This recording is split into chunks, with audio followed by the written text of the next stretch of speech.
포가 양수도 계약 시 주의할 사항과 절세 방법이 있을까요? 제가 이제 원장님들 치과를 보면 다른 병가에 비해서는 양수도 거래가 참 많습니다. 한 두 가지 정도로 나눠볼 수 있을 것 같은데요. 진짜 제3자 간의 거래가 있습니다. 여기는 이제 중개해 주시는 분들이 있겠죠. 그래서 원장님과 원장님의 거래를 이어주시는 분이 있다면, 원장님이 이제 새로 개원하시면서 이미 치과였던 자리를 가져가시는 경우가 있고요. 또 한 가지는 내부 거래이신 것 같아요. 페이 원장님들께서 그냥 다시 위로 뭐 공동 사업자로 올라가는 거 말고도 아예 그 원장님으로 되시면서 기존 원장님은 빠지는 걸로 한다면 내부적으로도 거래가 있는 경우들이 많습니다. 그래서 이렇게 제가 보니까 크게 두 가지로 나뉘는 것 같고요. 그리고 또 형태로는 보니까 두 가지 정도가 있어요. 아예 포가의 양수도라고 해서 이 치과를 그대로 다 끌어오는 겁니다. 직원도, 뭐 간판도, 이름도 해서 전부 다 끌어와서 그냥 원장님만 바뀌는 걸로 되는 경우들이 있고요. 안 그러면 아예 그냥 시설만 정도 해서 그냥 치과가 있던 자리 정도만 해서 갖고 오는 거죠.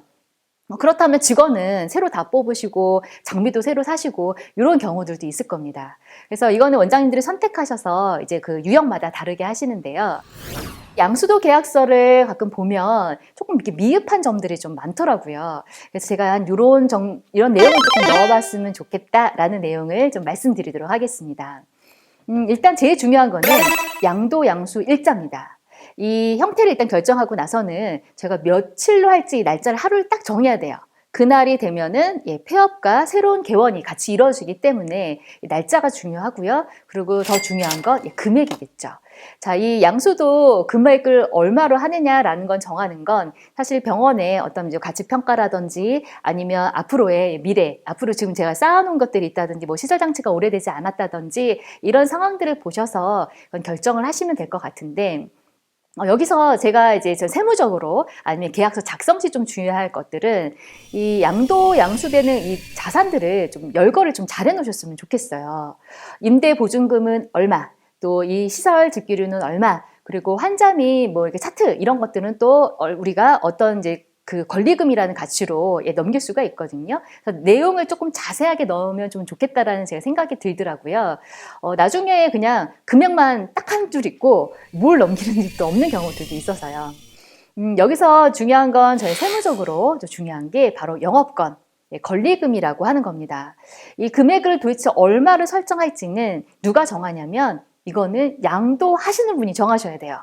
근데 양도하시는 원장님이 직접 정하시기는 어려울 것 같고요. 아마 세무사 도움을 얻으셔야 됩니다. 왜냐하면 그동안 저희가 이제 돈을 투자한 거 대비 경비 처리를 해놓은 게 있어요. 그 경비 처리를 해놓은 거 말고 지금 쌓여있는 장부가액 대비 우리가 얼마 정도를 처리해야 제가 지금 세금을 좀 더 내고 덜 내고가 있기 때문에 이거는 반드시 세무사와 상의를 하셔서 저희가 영업권 금액을 정하셔야 됩니다. 그래서 원장님들끼리 정하시면 안 되고 최종적으로 신고할 땐 이 금액은 세무사를 통해서 정하시는 것이 좋겠고요. 자, 이 잔금을 지급할 때요. 저희가 뭐 여러 가지 장치들이 있고 그걸 사시는 거와 권리금으로 무형자산, 보이지 않는 그 권리금으로 영업권을 사는 게 있습니다. 근데 장비는 괜찮은데 여기에 이 권리금은요. 금액을 다 주시면 안 돼요. 잔금하실 때. 뭘 떼야 되냐면 원천 징수 세금을 떼야 됩니다. 기타 소득으로 처리되다 보니까 지금 2019년도 같은 경우는 8.8%예요. 그래서 8.8%는 좀 세긴 한데 전에보다 많이 올랐죠. 근데 요 금액을 떼내서 그래서 우리가 만약에 1억을 지급한다면 880만 원을 떼어내서 요 금액을 갖고 있다가 바로 국세청에 납부를 해주시면 되는 거죠. 이거는 돈을 주는 자기 때문에 양수하시는 금액에서 저희가 주지 말고 따로 떼어낸다라는 거 유념해 주시고요. 이것도 세무사의 도움을 반드시 받으셔야 될 겁니다. 제가 볼 때는 양수도 하실 때 좀 세무사 도움을 좀 받으셔야 되는데 원장님들끼리 다 끝내놓고 오시는 경우가 있으세요. 그러면 나중에 뒤에서 해줄 게 또 별로 없는 경우도 있어요. 왜냐하면 또 뭐 가산세도 붙고 신고를 바꾸다 보면 그런 경우도 있으니까요.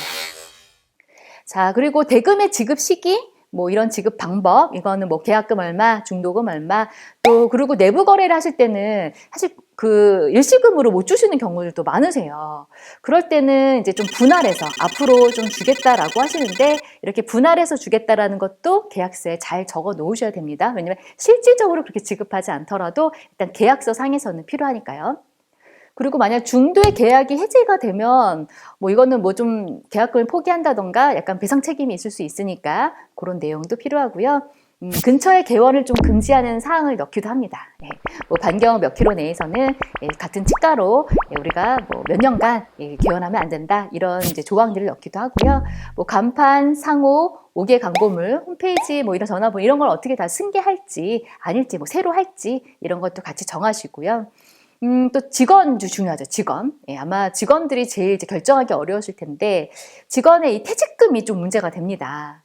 퇴직금을 이런 거 있죠. 10개월 정도 일한 직원이 있었을 때 이제 새로 이제 직원을 다 이제 양수해 가신단 말이에요. 그래서 직원을 그대로 승계를 받았는데 한 2개월 있다가 퇴사해 버리는 거예요. 근데 이 직원은 총 1년을 일했지만 원장님이 2명이 바뀌면서 자기는 여기서도 앞에서도 받을 수 없고 뒤에서도 퇴직금을 받을 수가 없는 거예요. 그러니까 조금 이제 불리한 입장이 되다 보니까 불만 사항을 좀 토로할 수가 있거든요. 그래서 그런 걸 어떻게 처리하면 좋을지 미리 정하셔야 되는 게 중요합니다. 그래서 이것도 직원들 뭐 입사라든지 이런 명단도 같이 한번 검토를 해보시고요. 직원들 퇴직금 정산해서 다 주실지 아니면 좀 이렇게 중간에 끊기는 직원은 어디까지 합의가 되셨는지 이것도 잘 체크하셔야 됩니다. 제세 공과금 이것도 뭐 전기료, 통신비 이건 양도 양수일 하루 정한 그날까지 정산하시면 되고요.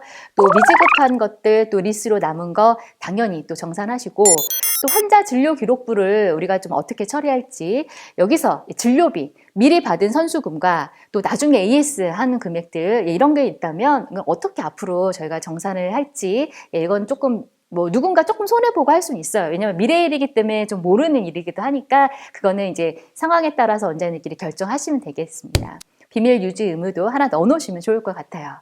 자, 이렇게 해서 제가 조금 이제 계약서 작성 시에 좀 유의할 사항에 대해서 좀 설명을 드려봤고요. 요거는 제가 이제 자산관리대장이라고 해서 자산을 쭉 이제 리스트를 한번 적어 본 건데요.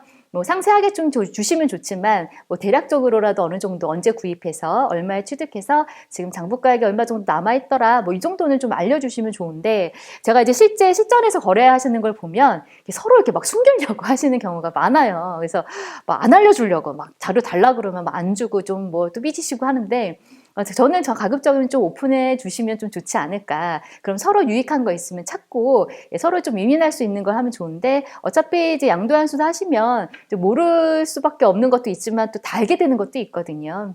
그래서 가급적이면 좀 협조를 해주시면서 좀 해주시면 중개해 주시는 분들도 제가 그런 걸 많이 요청드리는데 이제 원장님도 좀 좋게 하셔서 이런 자료들 좀 잘 받으실 수 있도록 요청을 해보시는 게 좀 좋을 것 같아요.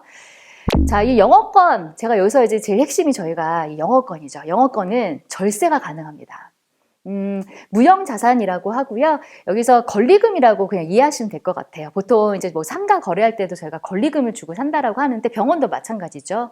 원장님이 그동안 쌓아오시면서 여기서 치과로서 잘 자리 잡고 매출을 올리기까지 노력을 하셨고 직원 세팅이라든지 이런 거 다 해놨는데 그런 것들을 그대로 넘긴다면 당연히 무형의 가치들이 있습니다. 그래서 원장님들이 뭐 이제 시설 가치들이 뭐 점점 낡아지고 체어도 오래되고 그랬다고 너무 기분이 나빠지지 마시고 무형 가치들은 점점 살아날 수가 있으니까요. 자, 그래서 여기서 이제 제가 절세할 수 있는 방법은 뭐냐면 저희가 이 영업권 권리금을 기타 소득이라고 합니다. 자, 이제 어쩌다 한번 나오는 소득이에요. 근데 이 금액은 보통 크다 보니까 원장님들이 이제 그 치과 운영하시면서 소득이 있으세요. 여기다가 이 기타 소득이 더 얹어지는 거죠. 그러면 내 소득이 더 늘어나고 난 세금을 더 내게 됩니다. 그래서 나 불편해, 싫어 라고 하시면서 세금 없는 걸로 처리하자 이렇게 하시는 경우가 정말 많으세요. 그래서 뭐 계약서는 내부적으로 쓰시고 그냥 주고받는 금액 하나도 없는 것처럼 이렇게 처리하시는 경우를 제가 많이 봤는데요. 좀 그렇지 않고 요즘에는 좀 절세할 수 있는 방법들을 좀 연구하셔서 특히 이제 양수하시는 이제 새로 하시는 개원하시는 원장님들이 돈을 주고도 경비처리를 못 받으니까 좀 많이 이제 불리한 입장이 되세요. 제가 경비처리를 좀 하시기 위해서 조금 이제 약간의 합의를 좀 보시도록 중간에서 조정도 많이 해드리고 있습니다. 자, 제가 이 기타 소득이라고 했는데요. 여기서 저희가 절세가 포인트가 되는 게 뭐냐면 이 영업권으로 권리금으로 받으시는 금액에 저희가 60%를 그냥 잘라서 아예 비과세를 해줍니다.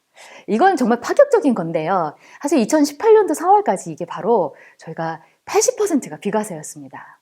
그 이후에는 70% 했다가 저희가 지금 이제 19년도부터는 60%로 바뀌었어요. 그러니까 이제 받는 전체 금액에서 그냥 60%를 완전 비과세를 해주고 나머지 40%에 대해서만 과세를 하기 때문에 원장님들이 세금을 좀 많이 내신다 하더라도 그렇게 부담이 되지는 않으시는 거죠. 제가 이렇게 예시를 한번 넣어봤는데요. 만약에 권리금을 저희가 1억이다라고 했을 때, 60%, 6천만 원을 그냥 빼줍니다. 나머지 4천만 원에 대해서 세금을 내시는데 이 돈은 양도하시는 원장이 받아가신 거잖아요. 권리금으로. 그래서 소득이 있는 자가 내는 거겠죠. 근데 보통 세율이 저희가 한 뭐 41.8% 된다고 이제 많이들 그 세율 구간에 있으시니까 가정을 해봤더니 한 1,670만 원 정도 세금을 내세요. 자, 1억의 소득을 받아서 1,670만 원 세금을 내는데 이 새로 양도하신 원장님께 받아가신, 그러니까 1억을 주신 원장님은 1억을 줬기 때문에 경비 처리가 들어오거든요. 그렇지만 이거는 한 해 다 들어오진 못해요. 자, 5년 동안 20%씩 나눠서 저희가 받을 수가 있습니다. 2천만 원씩 5년을 받으실 수가 있어요. 자, 이 1억의 경비 처리를 받게 되면 여기는 한 4,100만 원 정도 절세 효과가 들어옵니다. 경비가 만들어졌잖아요. 자, 그래서 보니까 양도하시는 원장님은 세금을 내고 그리고 양수하시는 원장님은 세금 절세 혜택을 받으셨습니다. 그래서 이렇게 퉁 쳐서 보니까 한 2,500만 원 정도 세이브가 되네요. 자, 이래서 저희가 좀 어려운 내용이긴 한데요. 사실은 조금 제가 전문가의 좀 도움을 받으셨으면 해요. 그래서 금액을 정하는 것, 그리고 세금을 떼서 원천 징수하는 것, 그리고 잔금을 처리할 때도 원장님 사실 조금 겁나시거든요. 이제 뭐 이런 일들이 자주 있지 않다 보니까. 그래서 뭐 저는 이제 적극적으로 뛰어들어서 뭐 좀 컨설팅도 해드리고, 제 원장님도 고객이신 분들은 적극적으로 도와드리고 있지만, 반드시 조금 전문가의 도움을 받아서, 세무사의 도움을 좀 받아서 하시라고 좀 말씀을 드리고요. 잘 몰라서 이런 좀 한 번 있는 절세 기회를 놓치시는 경우를 제가 너무 많이 봤습니다.